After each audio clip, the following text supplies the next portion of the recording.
नमस्कार दोस्तों, स्वागत करता हूं आपका अपने YouTube channel JB study point में। 5 बज गए हैं दोस्तों। आज हम लाए हैं भारतीय इतिहास और राष्ट्रीय आंदोलन का प्रैक्टिस सेट संख्या 12।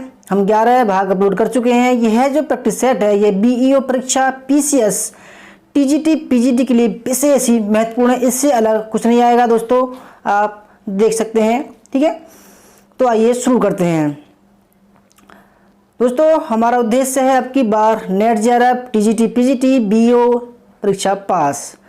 तो हमारा बायोडाटा PhD इतिहास 1 बार, JRF 4 बार, नेट। ठीक है, तो आइए शुरू करते हैं। वीडियो शुरू करने से पहले अगर आप हमारे चैनल पर नए हैं और आपने अभी तक हमारा चैनल सब्सक्राइब नहीं किया तो प्लीज़ सब्सक्राइब कर लें। उसके पास में जो ज्वाइन के बटन है उनसे एक मेंबरशिप ले सकते हैं PDF लेने के लिए, और उसके पास में जो बेल आइकन उसको प्रेस करें जिससे कि आने वाली नई वीडियो की नोटिफिकेशन आपको पहले ही मिल सके। वीडियो को लाइक शेयर और दोस्तों वीडियो को लास्ट तक जरूर देखिएगा। तो आइए शुरू करते हैं दोस्तों। आपको इस प्रैक्टिस सेट में आपको एक नियम है हमारा कि आपको 5 सेकंड में हर एक सवाल का जवाब देना होगा और 6 सेकंड में हम आपको इसका उत्तर देंगे। तो पहला सवाल है, ब्रिटिश भारत में रेलवे की उपयोगिता पर किसने कहा था? ब्रिटिश भारत में रेलवे की उपयोगिता नहीं है। यह दूसरे की पत्नी को अलंकृत करने जैसा है। यह किसने कहा था? इसके सामने 4 ऑप्शन है, नौरोजी, दादाभाई नौरोजी, DE बाचा, GB जोशी या बाल गंगाधर तिलक। आपको 5 सेकंड दिए जाएंगे। हर एक सवाल पर आपको कमेंट करना है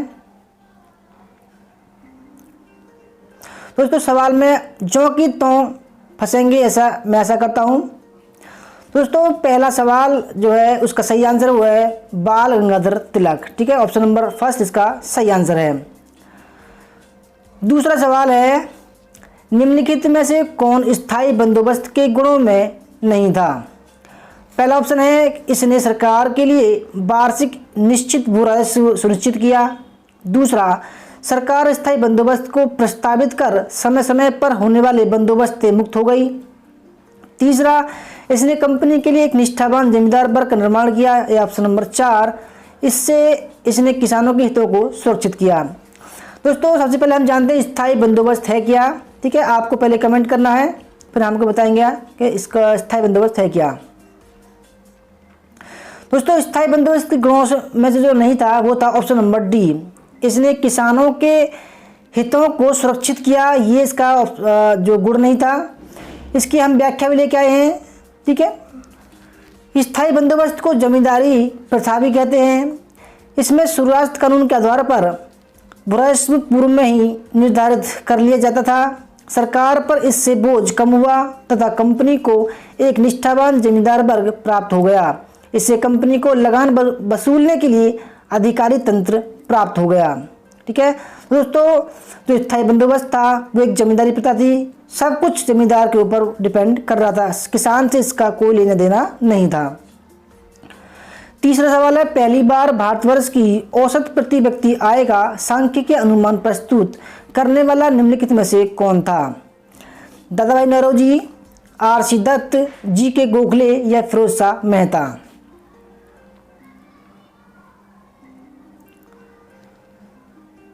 तो फ्रेंड्स सही आंसर है option number A, Dadabhai Naoroji. ठीक है, इसकी व्याख्या देख लेते हैं। प्रति व्यक्ति आय का पहला अनुमान दादाभाई नौरोजी ने लगाया। 1867-68 में प्रति व्यक्ति आय 20 रुपये मात्र थी। चौथा सवाल है, निम्नलिखित में से कौन एक 19वीं सदी के पूर्वार्ध में उभरे यंग बंगाल आंदोलन के पीछे प्रेरणा थे? पहला ऑप्शन है उनका राजा राममोहन राय, माइकल मधुसूदन दत्त, राधाकांत देव या Henry Vivian Derozio.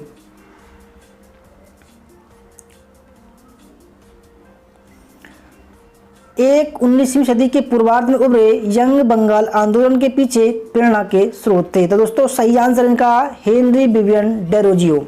Option number D इसका राइट आंसर है।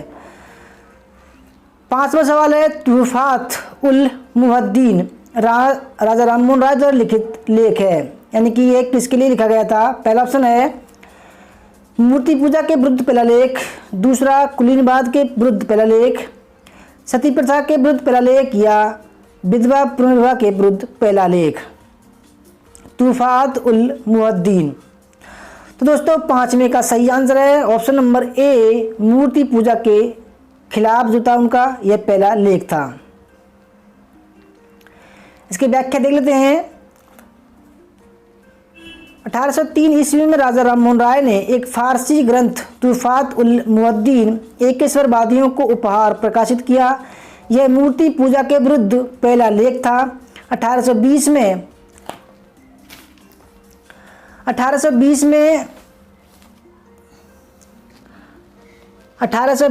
उन्होंने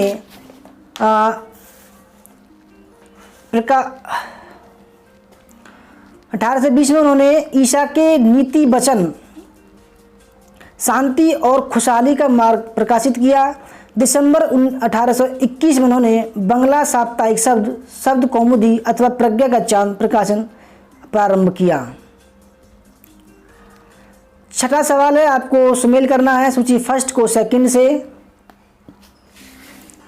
सूची फर्स्ट में बाबा राम सिंह, मिर्जा गुलाम अहमद, मुकुंददास, नौरोजी फरदोंजी। सेकंड में सत्य महिला धर्म, रहनुमाई मजदातन सभा, नामधारी आंदोलन या अहमदिया आंदोलन।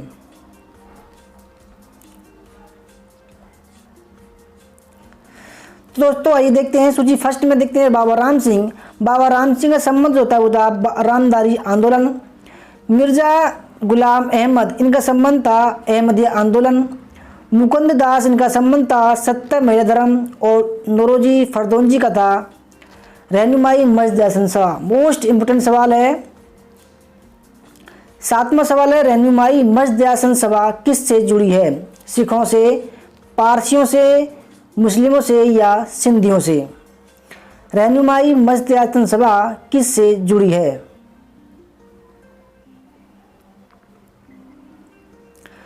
तो फ्रेंड्स इसका सही आंसर है ऑप्शन नंबर बी, यह जुड़ी है पारसियों से। 8वां सवाल है, निम्नलिखित नीतियों में से कौन सी एक नीति 1857 के विद्रोह के बाद अंग्रेजों ने देशी राज्यों के प्रति अपनाई? यानी कि 1857 क्रांति जो विद्रोह हुआ था उसके बाद अंग्रेजों ने भारतीयों के प्रति कौन कौन सी नीति अपनाई थी? पहला ऑप्शन है भारतीय राज्यों को ब्रिटिश साम्राज्य में मिलाना। दूसरा, भारतीय राज्यों को अधिक शक्तियां प्रदान करना। तीसरा, भारतीय राज्यों को विदेशी शक्तियों के साथ संबंध बनाने की इच्छा। ऑप्शन नंबर 4, भारतीय राज्यों की यथास्थिति बनाए रखना। तो इन 4 ऑप्शन में से कौन सी जो नीति अपनाई गई थी?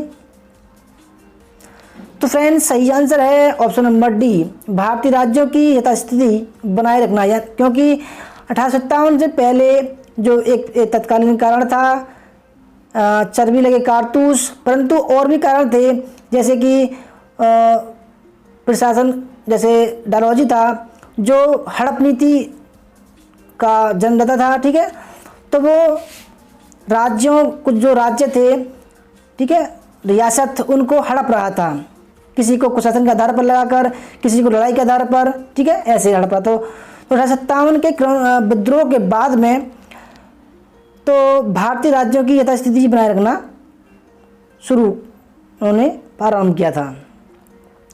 9वां सवाल है, निम्नलिखित में से कौन सा 1857 के विद्रोह का परिणाम नहीं था? पहला ऑप्शन है विद्रोह मुगल साम्राज्य के ताबूत में अंतिम कील साबित हुआ। दूसरा, इसने मराठा शक्ति के उत्थान की सभी आशाएं धूल दूषित कर दी। तीसरा, इसने कंपनी के शासन को समाप्त कर दिया। चौथा, इसके कारण ईसाई धर्म का प्रसार हुआ। तो दोस्तों 1857 के विद्रोह का परिणाम क्या नहीं था? तो फ्रेंड्स सही आंसर है जो इन 4 में से नहीं था वो था इसके कारण ईसाई धर्म का प्रसार हुआ, ये जो है नहीं था और बाकी सब थे। 10वां सवाल है, निम्नलिखित में से किस वर्ष एनफील्ड राइफल भारत में प्रवर्तित की गई? दोस्तों मोस्ट इंपोर्टेंट सवाल है। पहला ऑप्शन है 1852, 1853, 54 या 1856। एनफील्ड राइफल में जो चर्बी लगे कारतूस जो प्रयोग होते थे वही जो 1857 क्रांति थी उसका तत्कालीन कारण था। वह भारत में कब जो थी वो बदली गई थी? तो फ्रेंड्स सही आंसर इसका 1856, ऑप्शन नंबर डी। 11वां सवाल है, मंगल पांडे को सर्वप्रथम एक लश्कर से कहाँ ज्ञात हुआ कि एनफील्ड राइफल में प्रयुक्त होकर प्रयुक्त होने वाली कारतूस गाय एवं सूअर की चर्बी से चिकनी की गई थी? कलकत्ता, दमदम, अंबाला या बैरकपुर? क्योंकि जो कारतूस थे वह मुंह से काटने पड़ते थे, उसके बाद वह राइफल में लगाने पड़ते थे, जिसमें गाय और सूअर की चर्बी से वो चिकनी किए गए थे। तो फ्रेंड्स सही आंसर है, क्योंकि जब मंगल पांडे था वह बैरकपुर छावनी में था और वहीं पर उसको पता पड़ा, लश्कर माने होता है तो उसको जो काम करता था वहाँ पर, ठीक है, तो उससे पता पड़ा कि जो कारतूस बन रहे हैं वे गाय व सूअर की चर्बी से बन रहे हैं। 12वां सवाल है, 1857 ईस्वी के विद्रोह के कारणों पर असबाब बगावते हिंद भारतीय भाषा में किसी भारतीय द्वारा लिखी गई पहली पुस्तक थी? इसके रचयिता कौन थे? सर सैयद अहमद खान, मिर्ज़ा असद उल्ला खान गालिब, तीसरा मौलाना अबुल कलाम आज़ाद या मोहम्मद इकबाल। असबाब बगावते हिंद पुस्तक के लेखक कौन हैं?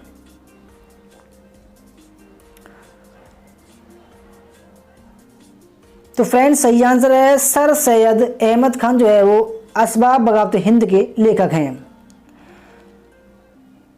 13वां सवाल है, सूची फर्स्ट को सेकंड से मिलाना है। सूची फर्स्ट में सन्यासी विद्रोह, कोल विद्रोह, संताल विद्रोह, मोपला विद्रोह। सेकंड में 1855-56, 1760, 1921, 1821-22 और 31-32। कूट आपके सामने ये रहे।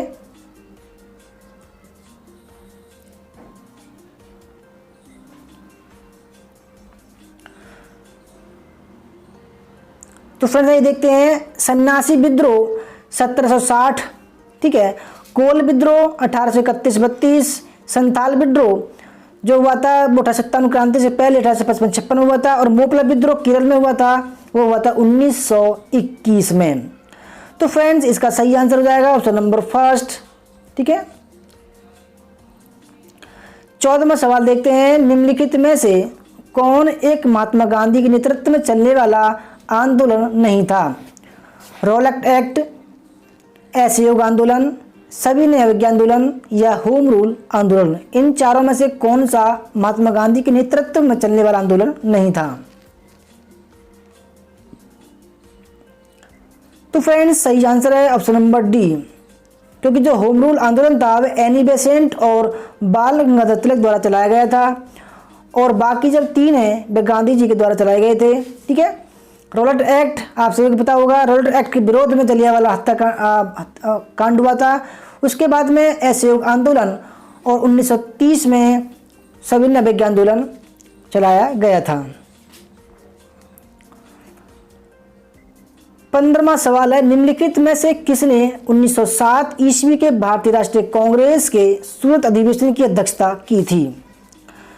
पहला ऑप्शन है रासबिहारी घोष, गोपाल कृष्ण गोखले, फिरोज शाह मेहता या दादा भाई नौरोजी। दोस्तों 1907 में भारतीय राष्ट्रीय कांग्रेस दो अलग अलग भाग में डिवाइड हो गई थी, गरम दल और नरम दल में, ठीक है, जो कि 1916 में लखनऊ सम्मेलन में एकत्र हुई थी, ठीक है। उसको गरम दल और नरम दल का सम्मेलन बोलते हैं, और दूसरा सम्मेलन भी उसी में हुआ था जिसमें लीग और कांग्रेस का समझौता हुआ था।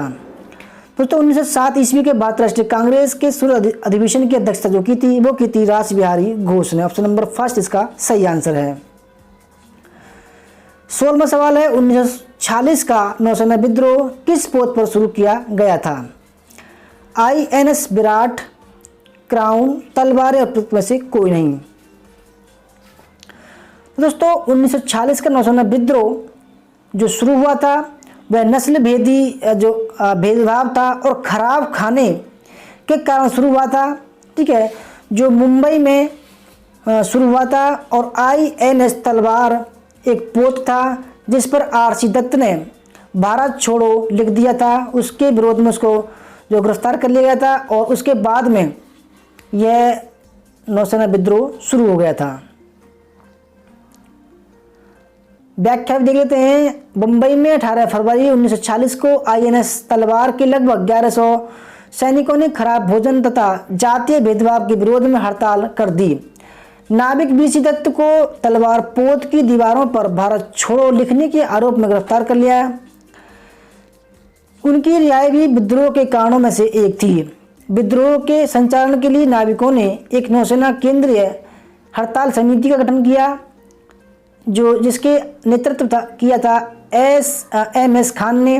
कराची में भी कुछ जहाज़ों के कर्मचारी इस हड़ताल में सम्मिलित हो गए। अंत में पटेल तथा जिन्ना के दबाव में आकर विद्रोहियों ने 25 फरवरी 1946 को आत्मसमर्पण कर दिया।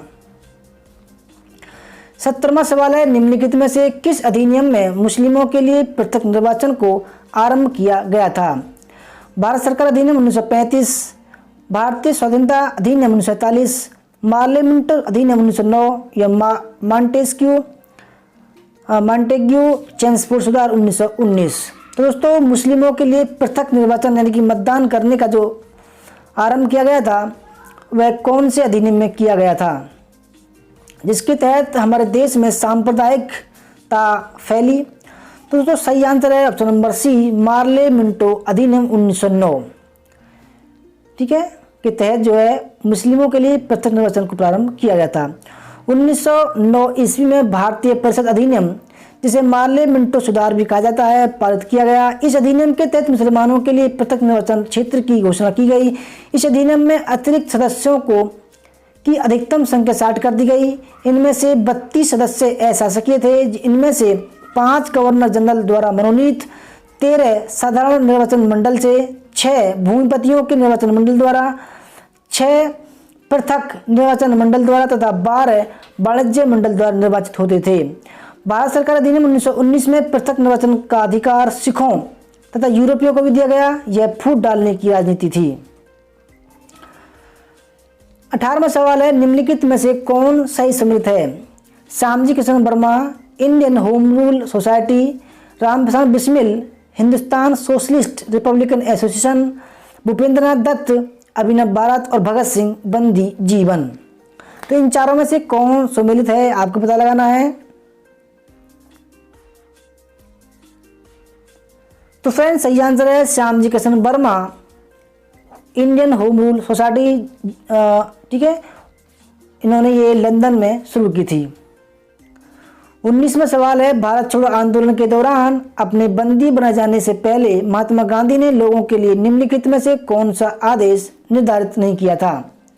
करो या मरो, सरकारी प्रशासन को संपूर्ण हड़ताल के माध्यम से पंगु बनाए, मृत्यु के जोखिम पर भी राष्ट्र को जीवित बनाए, अपने को ब्रिटिश साम्राज्य की प्रजा के रूप में देखें। तो दोस्तों, जब भारत छोड़ो आंदोलन शुरू हुआ तो 8 अगस्त 1942 को तो सरकार ने 0 ओवर के तहत सभी महत्वपूर्ण नेताओं को गिरफ्तार कर लिया।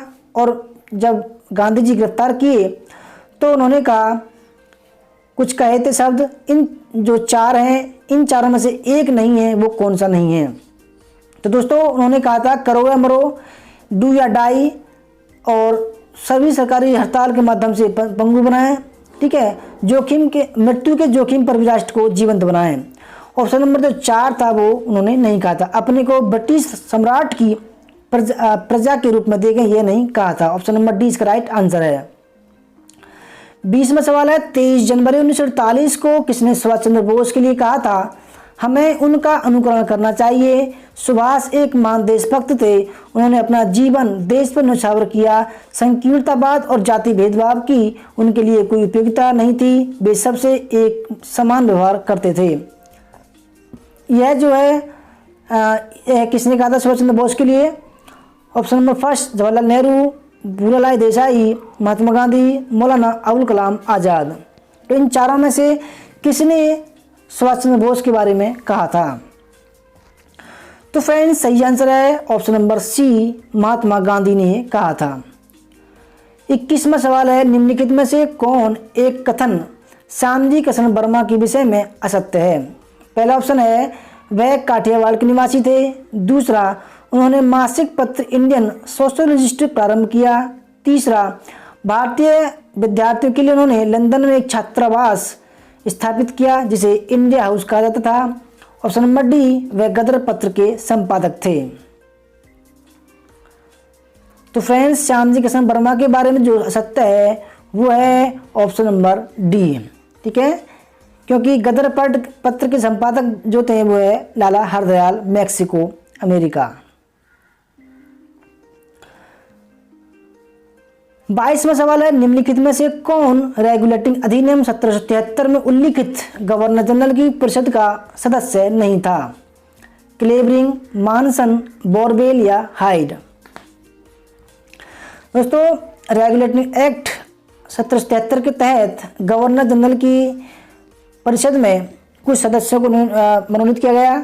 ठीक है, उसमें जो इन चारों में से 3 थे और 1 नहीं थे। ठीक है, तो दोस्तों सही आंसर है ऑप्शन नंबर डी, हाइड नहीं थे, जबकि क्लेवरिंग, मॉनसन और बोरवेल थे। इसकी व्याख्या देख लेते हैं। प्रथम गवर्नर जनरल वारेन हेस्टिंग्स तथा उसकी परिषद के सदस्यों फिलिप फ्रांसिस, क्लेवरिंग, मानसन, बोरवेल का नाम अधिनियम में लिख दिया गया था। इस प्रशासन मंडल में अध्यक्ष गवर्नर जनरल था, जो केवल मत बराबर होने की स्थिति में ही निर्णायक मत दे सकता था। कोरम या गणपूर्ति 3 का था। इस अधिनियम के अनुसार 1774 ईस्वी में उच्चतम न्यायालय गठित किया गया। सर एलिजा एम्पे उच्चतम न्यायालय के मुख्य न्यायाधीश तथा चैम्बर्स, लिमेस्टर तथा हाइड कनिष्ठ सहयोगी न्यायाधीश थे। 23वां सवाल है, भारतीय राष्ट्रीय कांग्रेस के किस अधिवेशन में स्वदेशी के प्रस्ताव को अपनाया गया था?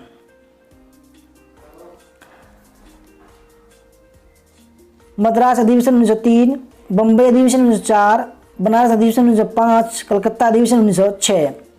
दोस्तों, भारतीय राष्ट्रीय कांग्रेस के स्वदेशी के प्रस्ताव को जो अपनाया गया था वो अपनाया गया था 1906 में, कलकत्ता अधिवेशन 1906 में।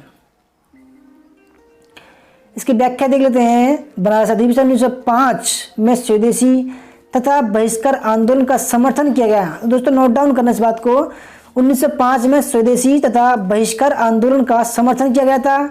कलकत्ता अधिवेशन 1906 में कांग्रेस पर एक प्रकार से उग्रवादी प्रभाव छाया रहा तथा बहिष्कार, स्वदेशी, राष्ट्रीय शिक्षा और स्वायत्त शासन पर प्रस्ताव रखे गए।